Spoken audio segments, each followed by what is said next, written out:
오늘 말씀의 제목을 보시고 어떤 분들은 의아해 하시는 분들도 계실지 모르겠습니다. 사실 제목 가운데 빠진 내용이 있습니다. 그 전체 내용을 제가 읽어드리면, 천국이 어떤 이에게는 불편할 수도 있습니다. 그 어떤 이는 누구일까요? 이 땅의 질서에 너무 익숙하고 그 습관에 빠져서 천국의 삶을 준비하지 못하는 사람들이 바로 어떤 이입니다. 최근에 해외여행이 과거에 비해서 손쉬워졌고, 또한 자주 하시는 분들을 종종 만나게 됩니다. 짧게는 한 주 정도 여행을 계획하게 될 때 우리는 떠나는 그날 몸만 갈 수 있는 것이 아님을 너무나 잘 알고 있습니다. 일단 가고자 하는 나라에 대한 정보를 얻어야 되겠죠. 책이든지 또는 먼저 갔다 왔던 사람들의 이야기든지, 요즘은 인터넷이 잘 되어 있어서 검색을 통해서도 얼마든지 그 나라에 대한 정보를 얻을 수 있을 것입니다. 또한 그에 따른 준비를 해야 되겠죠. 날씨와 기후에 맞는 옷가지들, 특히 어르신들은 한국산 김치, 고추장, 된장 이런 것들을 함께 준비하시기도 합니다. 어떤 분들은 체력이 쉽게 바닥나기에 미리부터 집중해서 운동이나 보약을 드시는 분들도 계신 줄로 압니다. 이렇게 준비해서 간 나라가 동남아 지역의 개발도상국이나 후진국일 경우에 후덥지근한 날씨와 높은 습도, 입에 맞지 않는 음식들과 정신을 혼미케 만드는 향신료들, 잘 정리되지 않는 쓰레기들과 비위생적인 환경들로 인해서 하루하루를 버텨내기가 사실상 쉽지 않은 경험들이 있으실 줄 압니다. 결국 여행이라는 그 자체는 좋지만 하루라도 빨리 내 나라, 익숙하고 편한 나라에 돌아오고 싶은 마음이 든다는 것입니다. 아무리 좋은 옷, 비싼 옷이라 할지라도 내 몸에 맞지 않으면 그것은 그림의 떡이요, 벗고 싶은 마음이 들 수밖에 없다는 것입니다. 그런데 이렇게 짧은 한 주간의 여행도 이렇게 열심히 준비하고 공부하면서 영원히 살아갈 천국 생활에 대한 연습과 훈련은 우리가 얼마나 하고 있습니까?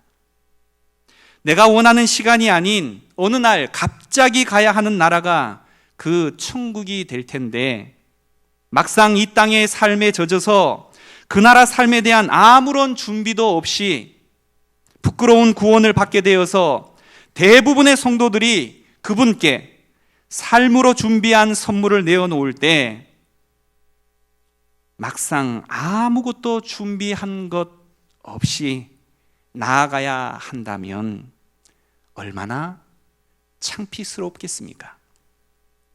뿐만 아니라 그 천국의 생활이 이 땅의 질서와는 전혀 다른, 아니 반대되는 삶으로 대우받는 것이 아니라 섬기고, 자랑하는 것이 아니라 칭찬하고, 모으기보다는 나누는 삶인데, 나와는 전혀 익숙하지도 않고 맞지도 않다면 천국이 과연 나에게는 지옥과 같을지도 모를 일이다라는 것입니다. 육신의 교만과 탐욕에 근거하여 땅의 것들만 추구하는 삶들에 젖어 있다 보면 겸손과 희생을 말씀하시는 그리스도의 십자가는 더없이 미련하고 더없이 무가치한 것으로 보일 수밖에 없다는 것입니다. 오늘 우리가 읽은 본문 2절을 참고하여 보면 유대인의 표적, 다시 말해서 이적을 말하고 있습니다. 인류가 걸어온 길 가운데 양대 산맥 중 하나는 대체적으로 바로 이 힘입니다. 그 힘을 가져다 주는 것이 무엇입니까?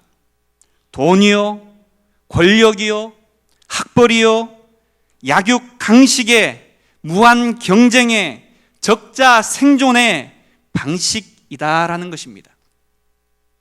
그러한 힘이 세계 평화와 질서, 개인의 안녕을 실현할 수 있다라고 믿어왔다라는 것입니다.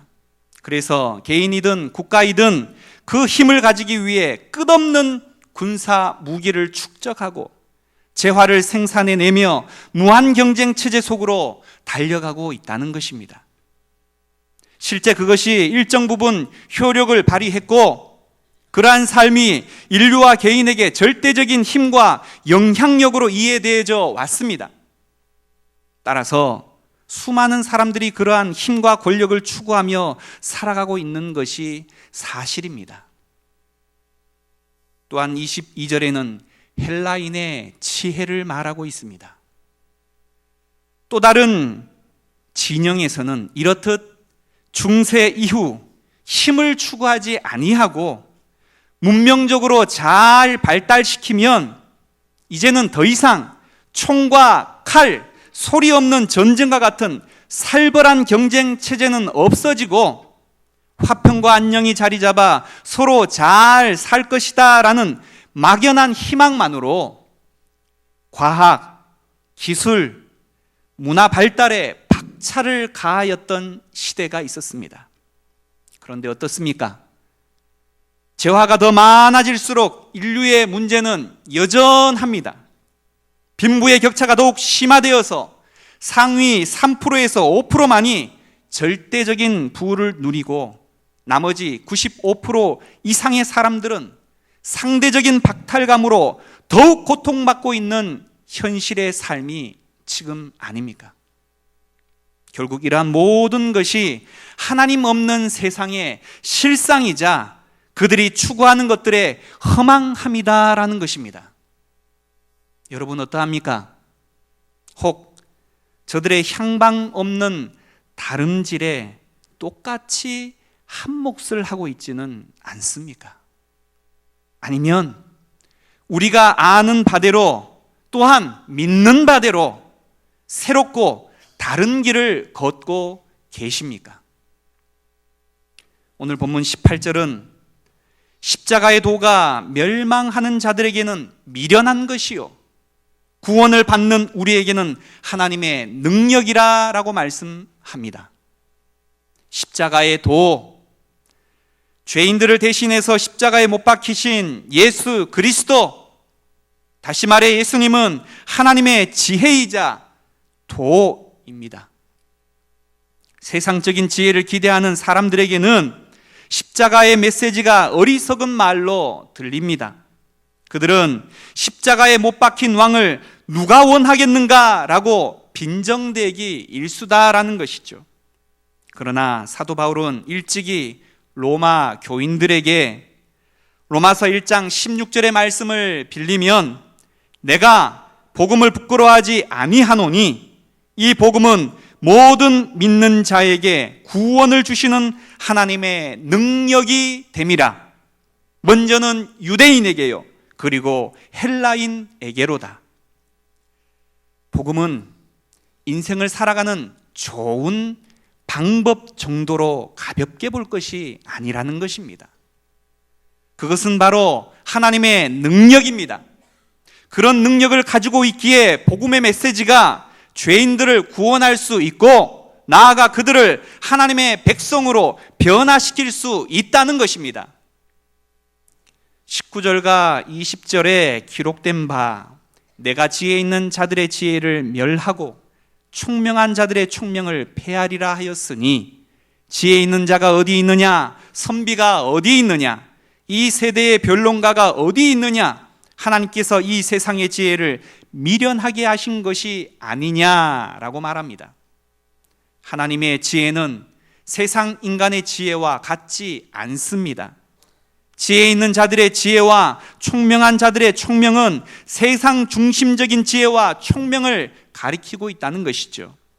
이사야서에서 이 구절의 정황을 알려주는 말씀이 나오는데, 하나님께서 미워하시는 백성들은 이사야서 29장 13절의 말씀을 빌리면 주께서 이르시되 이 백성이 입으로는 나를 가까이 하며 입술로는 나를 공경하나 그들의 마음은 내게서 멀리 떠났나니 그들이 나를 경외함은 사람의 계명으로 가르침을 받았을 뿐이라 라고 말합니다.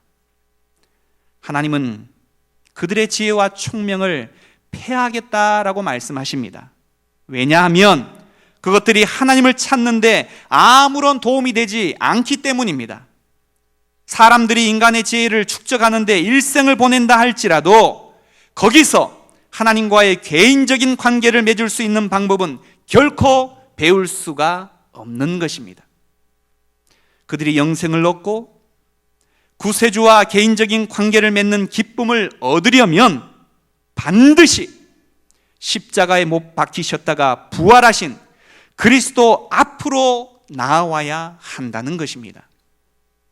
21절 말씀에 하나님의 지혜에 있어서는 이 세상이 자기 지혜로 하나님을 알지 못하므로 하나님께서 전도에 미련한 것으로 믿는 자들을 구원하시기를 기뻐하셨도다 라고 말씀합니다. 이 세상이 자기 지혜로 하나님을 알지 못하게 하신 것은 하나님의 지혜입니다.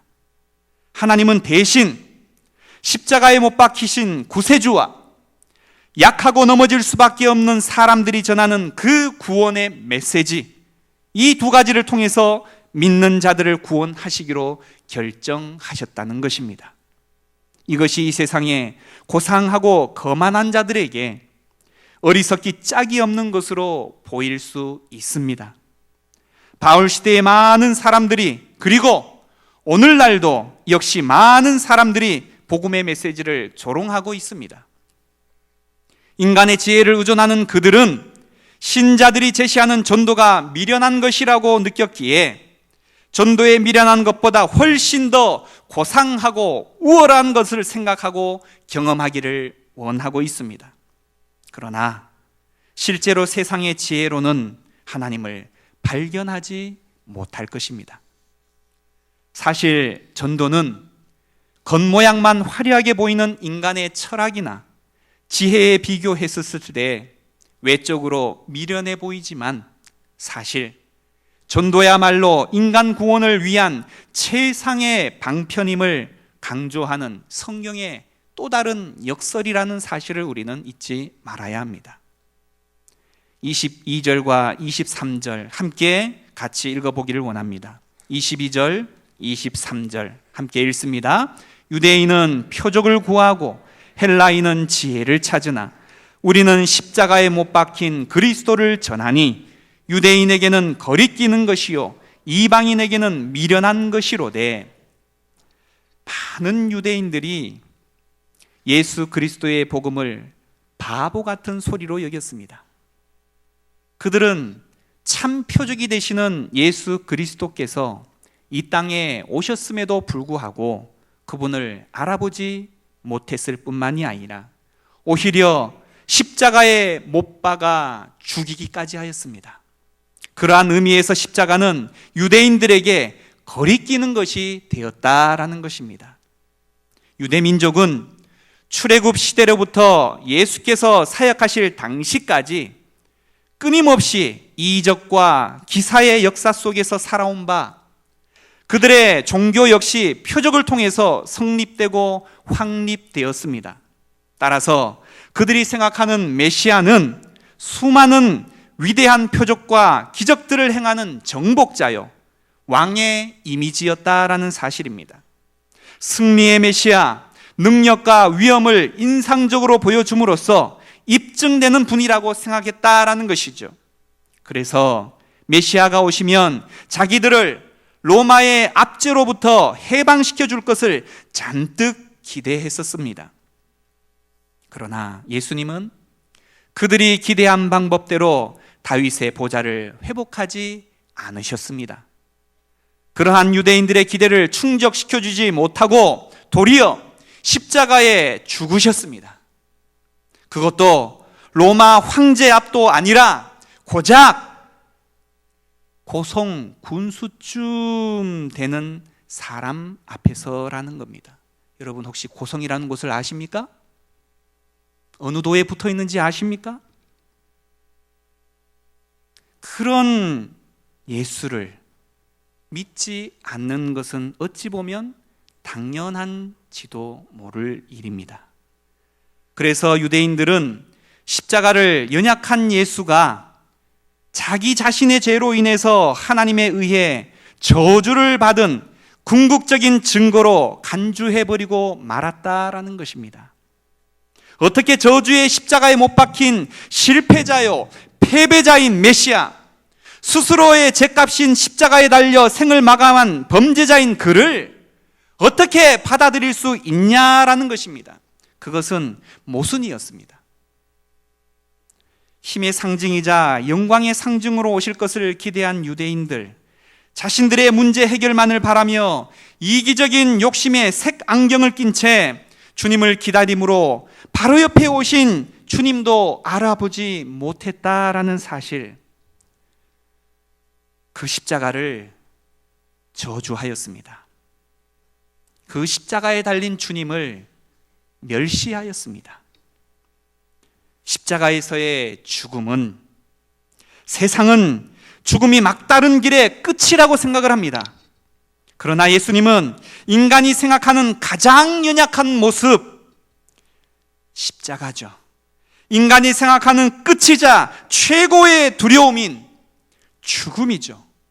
그 죽음을 십자가에서 이기시고 그 가운데에 머물러 계시지 않으셨다라는 사실입니다. 그분은 바로 부활하시고 인간의 가장 두렵고 떨리는 그 죽음, 사망 권세를 이기시고 그 능력을 증명하셨다라는 것입니다. 그분의 죽으심으로 자신의 백성을 영원한 죽음에서 구원하여 영생을 얻게 하셨다는 것입니다. 우리는 어떠합니까? 내 욕심을 채우기 위한 이기적인 방편과 도구만으로 예수님을 생각하노라면 내가 만든 하나님과 전혀 다른 모습으로 우리 곁에 선 주님을 우리도 알아볼 수 없을 것입니다. 유대인들이 했던 것 이상으로 그분을 향해서 저주를 퍼붓고 조롱하며 수욕을 보이다가 결국 십자가에 못 박고 그것이 끝인 양 내가 만든 하나님을 중심에 세우고 내 마음대로 조정할 수 있는 하나님을 섬기고 있지 않냐라는 것입니다. 한편 헬라인들은 철학적 지혜를 최고의 가치로 꼽아서 그 지혜 속에서 모든 만물의 근원을 꿰고 인생의 해결책을 찾으며 고상한 삶을 추구했던 사람들입니다. 이성적 논리로 설명할 수 없는 것은 과감히 배격해버렸습니다. 그래서 그들은 위대한 사상가들과 철학자들을 존경했습니다. 이러한 세상적 지혜가 고린도 거리와 강연장에 만연해 있었습니다. 당시 대중적인 철학에 등장하는 몇몇 표를 소개하면 지혜로운 자가 왕이다, 지혜로운 사람에게 만물이 속해 있다 라는 말이 유행할 정도였습니다. 뿐만 아니라 그러한 지혜를 전달하는 설득력 있는 웅변술 역시 존중받았습니다. 헬라인들은 세련된 말에 도취되어 있었다는 것입니다. 다시 말해 그 말이 진리냐 아니냐가 중요한 것이 아니라 그 말하는 방식이 명확하고 또한 논리 정연한가에 더 관심이 쏠렸다라는 것입니다.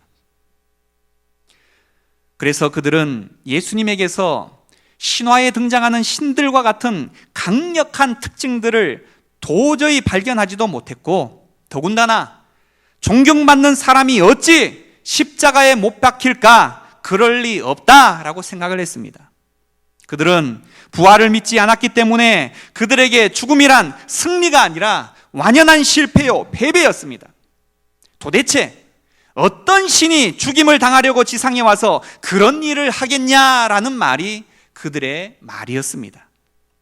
그들의 세상적 지혜로 판단건대 그야말로 앞과 뒤가 전혀 맞지 않은 허튼 소리에 불과한 것이 그리스도인들이 전하는 복음이었다라는 것입니다.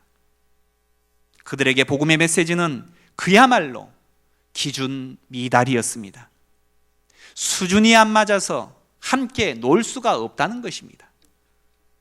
그러므로 바울에게 세상의 지혜, 다시 말해 유대의 힘과 헬라의 지혜 둘 다 명백하게 하나님에 대한 인간의 반역과 무릎 꿇기를 거부하고 하나님을 자신의 생각과 욕구에 끼워 맞추려는 결정에서 나오는 것처럼 보았습니다.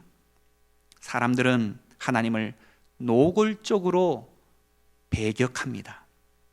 그들은 이적의 표지를 요청하거나 추상적인 철학에 가담함으로써 잘못된 장소에서 하나님을 찾고 있었다는 것입니다. 또한 그들은 하나님과 인간의 질적인 차이를 깨닫지 못하고 자신들의 욕망과 생각의 이미지로 하나님을 만들어 보려고 애를 썼던 것입니다. 하지만 하나님은 좀처럼 인간의 그러한 요구대로 응답하시지 않으셨던 것입니다. 하나님은 인간 지혜에게 자신을 알리지 않으셨으며 인간의 지혜로는 하나님을 알 수 없도록 막으셨습니다. 하나님은 오직 십자가에 달리신 이 메시아 안에서 자신을 드러내셨습니다. 하나님은 특별한 지혜자나 능력이 닿는 한 최선을 다해서 선행을 한 자들이 아니라 십자가에 달리신 그리스도를 믿는 자들을 영원한 멸망으로부터 구원하기로 작정하셨다는 것입니다. 복음을 거부하는 마음에 자리하고 있는 자기중심주의는 인간의 본성을 반영하는 바 죄의 핵심입니다. 인간은 원래 모두가 죄인이어서 죽어 마땅한 존재들입니다. 죄인인 이상 죽음을 피할 길이 없다는 것입니다. 죄의 값을 반드시 찾으시는 공의의 하나님 앞에 죄된 인간은 심판과 형벌이 당연한 것입니다. 그런데 하나님께서는 공의의 하나님이신 동시에 사랑의 주님이시기도 하신 것입니다. 그래서 하나님은 죄인들을 구원하실 방법을 당신의 놀라운 지혜로 마련하시는데 그것이 바로 죄 없으신 당신의 아들 예수로 하여금 우리 죄인들을 대신하여 죄의 값을 치르도록 고통과 사망에 내어주심으로 우리를 그 사망의 형벌에서 구원하시기로 결정하셨습니다. 따라서 주님의 십자가는 당신의 공의를 만족시키고 또한 그리스도를 믿는 자들을 구원하심으로 죄인들에 대한 당신의 사랑을 드러내신 곳이 십자가다라는 것입니다. 이제 우리는 단지 이 사실을 마음으로 믿음으로써 구원함과 천국의 영생의 선물을 값없이 받게 된 자들입니다. 우리 개인이 따로 지불하는 대가나 공로나 자격과 무관하게 철저하게 하나님의 은혜로만 받은 선물인 것입니다. 이것이 복음이죠. 이 내용은 사실 인간의 지혜로 쉽게 이해가 되거나 수용이 되어지는 것이 아닙니다. 결국 성령의 역사를 통해서 우리를 깨닫게 하시고 받아들이게 하시는 것이 바로 전도 현장 가운데에서 이루어지는 성령의 역사입니다. 따라서 전도는 강요나 협박이 아니라 단지 진리를 진리되게 겸손히 전하는 것입니다. 오늘의 본문은 우리에게 거리끼는 것, 미련한 것과 같이 복음이 그들에게 매력이나 흥미, 환영받지 못할 것을 분명하게 말해주고 있습니다. 다시 말해 대다수의 사람들이 적극적으로 복음에 대해서 거절하고 조롱할 것이다 라고 이미 성경을 통해서 우리에게 말해주고 있다는 것입니다. 결코 대중성을 얻을 수 없다는 뜻일 수도 있는 것입니다. 하지만 견고히 닫힌 마음의 문일지라도 성령의 역사를 통해서 성령 하나님이 그의 마음의 문을 두드리면 놀라운 하나님의 은혜가 그 마음 가운데에 다가가게 되면 우리가 기대하지 못하였던 기적이 일어나게 된다는 것입니다. 우리는 그 사실 앞에 담대히 선포할 담력을 얻게 되어지는 것입니다.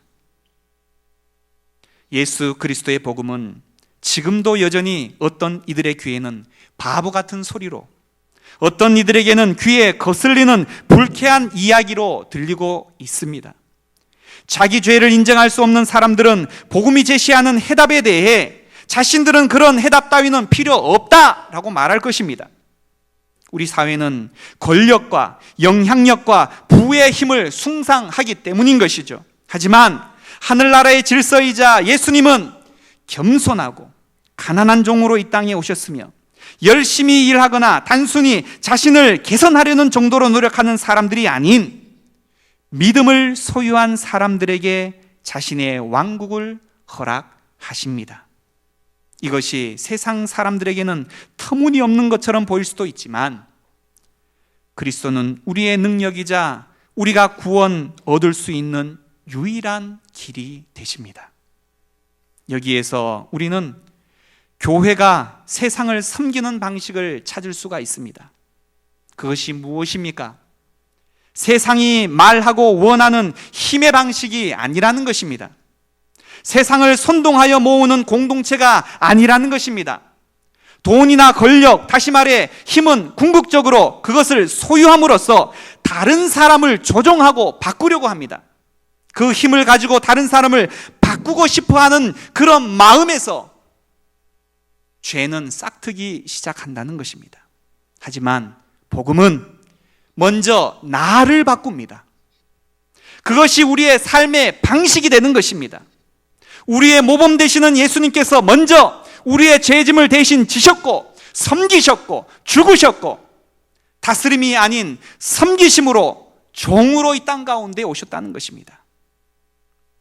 복음의 질서는 이 세상 질서와는 전혀 다른 질서입니다. 우리 주님은 그것을 전하고 그렇게 사셨습니다. 그리고 우리에게 그렇게 살라라고 말씀하시고 계십니다. 우리는 하나님의 방법이 미련하고 어리석고 현실 불가능한 것처럼 보이지만 또한 세상의 방법과 지혜가 더 효과적으로 보이지만 오늘 본문 25절을 함께 읽어보기를 원합니다. 하나님의 어리석음이 사람보다 지혜롭고 하나님의 약하심이 사람보다 강하니라. 아멘. 그렇습니다. 우리가 그의 증거입니다. 그 미련하게 보이는 복음으로 인해서 우리는 그 영생을 소유한 자들이 되었다라는 것입니다. 다른 곳에 기적이 있는 것이 아닙니다. 우리가 바로 그 기적입니다.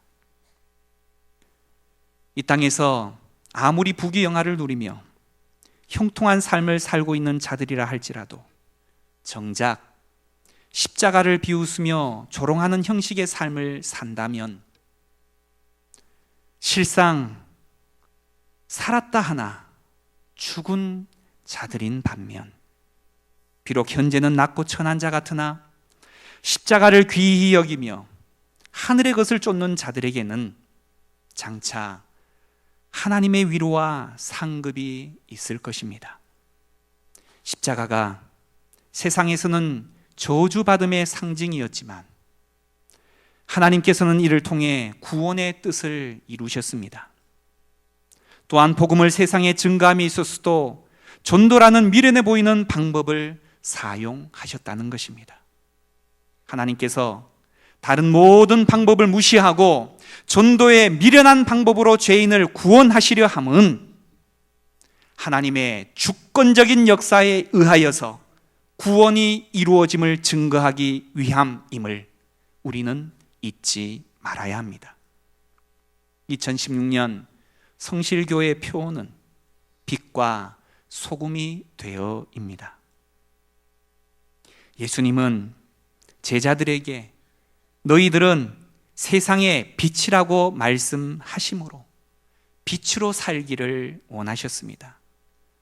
오늘날 이 빛으로 산다는 것은 하나님이 함께 계심을 드러내는 삶, 말씀이 현실이 되게 하는 삶을 살아내는 것입니다. 그러므로서 성도는 바울이 말한 거룩한 산 제사를 드릴 수 있게 되어진다라는 사실을 우리는 잊지 말아야 합니다. 기도합니다.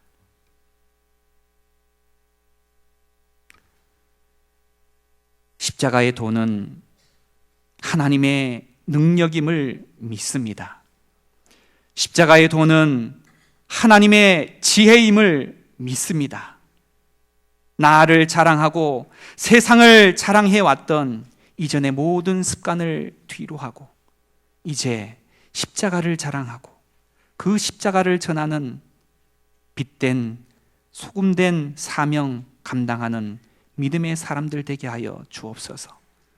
그러한 곳에 놀라운 생명의 꽃이 피어나고 영혼을 살리며 어두움이 빛으로 변화하여지는 놀라운 기적이 일어나는 일들 가운데에 하나님 우리를 사용하여 주옵소서. 감사드립니다.